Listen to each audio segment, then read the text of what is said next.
Rangepalli village. నా పేరు మురాడు వెంకటేష్. మేము ఒక 1990లో ఇల్లు కట్టుకున్నాము రంగేపల్లి గ్రామంలో. ఈ ఎంఎస్ నగర్ వాళ్ళు కంపెనీ తినేటప్పుడు 2004లో కంపెనీ వేసిండు. అది రోలింగ్ మిల్లు 10 కంపెనీ వేస్తా అని చెప్పి రోలింగ్ మిల్లు వేసిండు. స్టీల్ కంపెనీ వేసిండు. తర్వాత ఫర్నేస్ వేసిండు. ఆ ఫర్నేస్ వేసి మొత్తం స్టాప్ తెచ్చి కాలుస్తే మొత్తం మా ఇంటి పక్కకు ఇంట్లోకి వస్తుంది పొగ. మొత్తం జ్వరాలు, దుర్గ, శబ్దము భరించలేకపోతున్నాం. కలెక్టర్ కూడా ప్రజావాణి చేసినాము. కలెక్టర్కు 10 సార్లు 100 సార్లు ఇచ్చినాము. అంటే ప్రజా సేకరణ పెట్టి పర్మిషన్ ఇస్తామని చెప్పిండు కలెక్టర్. 2 కలెక్టర్లు వచ్చారు, క్యాన్సల్ అయింది. ఇప్పుడు మళ్ళా ఏ అనుమతులు లేకుండా 200 టన్నుల బట్టేస్తుండు. జింకు ప్లాంట్ వేసిండు ఏ పర్మిషన్ లేకుండా. ఆ జింకు ప్లాంట్ నుండి వచ్చే స్మెల్ మొత్తం పిల్లలు పడిపోతున్నారు. విషజ్వరాలు వస్తున్నాయి. మొత్తం హాస్పిటల్లో లక్షల బిల్లు అవుతుంది. ఈ గరీబులము మేము ఏరికెళ్ళి తెచ్చి పెట్టుకోవాలి. మేము కంపెనీ వల్ల మాకు ఏం ప్రయోజనం లేదు. మేము సౌండ్ వస్తుందని వచ్చి ఏ పనికి వస్తే పోలీసు వాళ్ళకి చెప్తుండు, కేసులు పెడుతుండు. మాకు ప్రయోజనమే లేదు ఈ కంపెనీ వల్ల. ఇప్పుడు దోసటాన్ని బట్టి ఆపమని చెప్పి కలెక్టర్కు కాంపిటీషన్ రీసెంట్గా పొల్యూషన్ చైర్మన్ కూడా ఇచ్చినాము. ఆయన కూడా స్పందించలేడు. ఒక్క పొల్యూషన్ డిపార్ట్మెంట్ వాళ్ళు కూడా వస్తలేరు. ఇడికి పట్టించుకున్న మానవుడే లేడు. రంగేపల్లిలో ఇప్పుడు కంపెనీ కూడా ఒకటి ఏదైతే మేము 1990లో ఇల్లు కట్టుకున్నామో కంపెనీ పడకముందు మొత్తం ఇక్కడ నుండి ఇన్ఫెక్షన్ అయ్యి కాళ్ళు ఇన్ఫెక్షన్ అయ్యి మొత్తం కాళ్ళు పడిపోవడం, కాళ్ళు సర్జరీ చేయడం, తీసేయడం, చనిపోవడం. ఇప్పటికి ఒక 20 మంది చనిపోయారు రీసెంట్లీ ఈ పొల్యూషన్ వల్ల. అయితే ఫారెస్ట్ గిట్ల మన ఫారెస్ట్ మొత్తం నాశనం అయిపోయింది. ఫారెస్ట్ లో కూడా చెప్పినాం. ఎన్ని ఎకరాలు ఉంటుంది మొత్తం? స్పందిస్తలేరు. ఫారెస్ట్ ఎన్ని ఎకరాలు ఉంటుంది? దాంట్లోనే ఉంది. కంపెనీ జాగా కూడా కంపెనీ ఉంది. ఫారెస్ట్ జాగా కూడా ఉంది. ఫారెస్ట్ మొత్తం నాశనం అయిపోయింది. మరి ప్రకృతిని ఎవరు కాపాడుతారు? కలెక్టర్కి ఇచ్చినాము. మరి ప్రకృతిని ఎవరు కాపాడాలి? ముఖ్యమంత్రి దృష్టికి ఇట్లా తీసుకెళ్తారా? ముఖ్యమంత్రి దృష్టికి తీసుకెళ్తాము. కలెక్టర్ కు రీసెంట్ గా కలెక్టర్ చెప్పినా. మరి కలెక్టర్ స్పందించినప్పుడు మరి మేము ఏం చేయాలి? ఈ రోజు ఇలా కూర్చున్నాం. ఏం కావాలనుకుంటారు? సీఎం కు కూడా 10 సార్లు చెప్పినాం, స్పందించలేడు.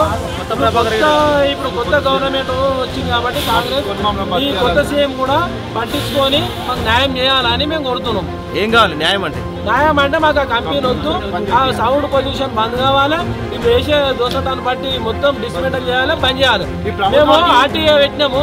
ఆర్టీఏలో ఎలాంటి పర్మిషన్ లేవు. మేము హెచ్ఎంఏ పర్మిషన్ తెచ్చినాం, అది తెచ్చినాం అంటున్నాం. తెస్తే సబ్మిట్ చేయమాను. కలెక్టర్ ఉన్నాడు కదా, సబ్మిట్ చేయమాను. ప్రజాసేకరణ పెట్టమాను. ప్రజాసేకరణ పెట్టకుండా పర్మిషన్ ఎట్లిస్తాడు? మేము ప్రజావాణిలా ఇచ్చిన పిటిషన్ ఇచ్చినప్పుడు స్పందించాలా వద్దా? రాలే ఇంతవరకు కలెక్టరు. మరి ఏం నడుస్తుంది?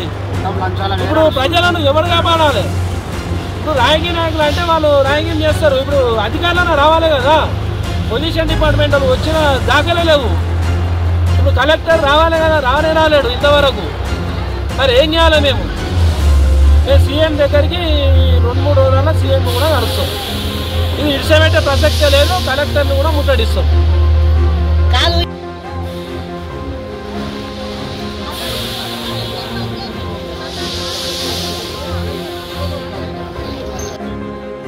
పొల్యూషన్ భయంకరమైన పొల్యూషన్ ఇది.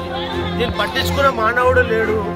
మోడీ ఈరోజు ఏం చెప్తుడు? పొల్యూషన్ గురించి చెప్తుడు. భయంకరమైన బట్టీలు పెట్టి 200 టన్నుల బట్టి. ఇంతకుముందు ఉన్నది 50 టన్నులు మాత్రమే బట్టి. ఈరోజు 200 టన్నుల బట్టి పెట్టి ఇక్కడ ఇంత ఉపాధి లేదు. వాటర్ మొత్తం పొల్యూషన్, భయంకరమైన పొగ వదులుతారు, భయంకరమైన శబ్దము. ఈ రోజు ఎంతమంది బండ్లు ఇవంతా ఎంత పెద్ద పొల్యూషన్ అంటే ఊరికి దాంతో ఎలాంటి ప్రయోజనం లేదు. మేము చాలా బాధపడుతున్నాం. ఎవరైనా ఏమైనా అన్నాం అనుకో, ఇట్లా పోలీసులను పిలిపించేసి భయపట్టించేసి ఇక్కడ నుంచి పంపించేస్తారు. దీంతో ఎవరికి ప్రయోజనం లేదు. ఈ కంపెనీ తక్షణమే దీన్ని బంద్ చేయాలని మేము ఊరందరం కోరుతున్నాం. దీంతో చాలా ప్రాబ్లం. స్క్రాప్ చేస్తారు, అక్కడ స్క్రాప్ ఉంటుంది. ఆ స్క్రాప్ వేస్తే మొత్తం భయంకరమైన పొల్యూషన్, మొత్తం క్వాలిటీ మెయింటెనెన్స్ ఉండదు. మొత్తం దుంగ కంపెనీ ఇది. దీని దగ్గర ఎవరైనా గట్టిగా మాట్లాడితే వాళ్ళ మీద కేసులు పెట్టించి అక్రమంగా భయపట్టించి వాళ్ళ ఇంట్లో నుంచి భయంకర రాత్రిపూట పోలీసు వాళ్ళని పంపించి తీసుకుపోయి వాళ్ళని భయపట్టించుడు చేస్తుండు ఎంఎస్ అగర్వాల్ నుంచి. మాకు చాలా పెద్ద ప్రాబ్లం జరుగుతుంది. దాని గురించి కలెక్టర్ చెప్పినా కలెక్టర్ స్పందించలే. ఎన్నిసార్లు మేము కలెక్టర్ దగ్గర కలిసినా కానీ పొల్యూషన్ కంట్రోల్ బోర్డు పోయినా కానీ ఎవరు పట్టించుకున్న మానవులు లేడు. దీని గురించి ఎంఎస్ అగర్వాల్ నుంచి లంచం తింటూరు, దీన్ని పట్టించుకున్న మానవులు లేడు. తక్షణమే సీఎం గిట్ట దీని మీద స్పందించాలి. రంగాయపల్లి అనే ఊరు గ్రామం లేకుండా అయిపోతుంది. ఇది ఎక్కువ రోజులు ఇది గ్రామం ఉండదు. చాలా మంది వస్తున్నారు. భయంకరమైన పొల్యూషన్ పట్టించుకోవాలని అందరినీ మనం వినాది.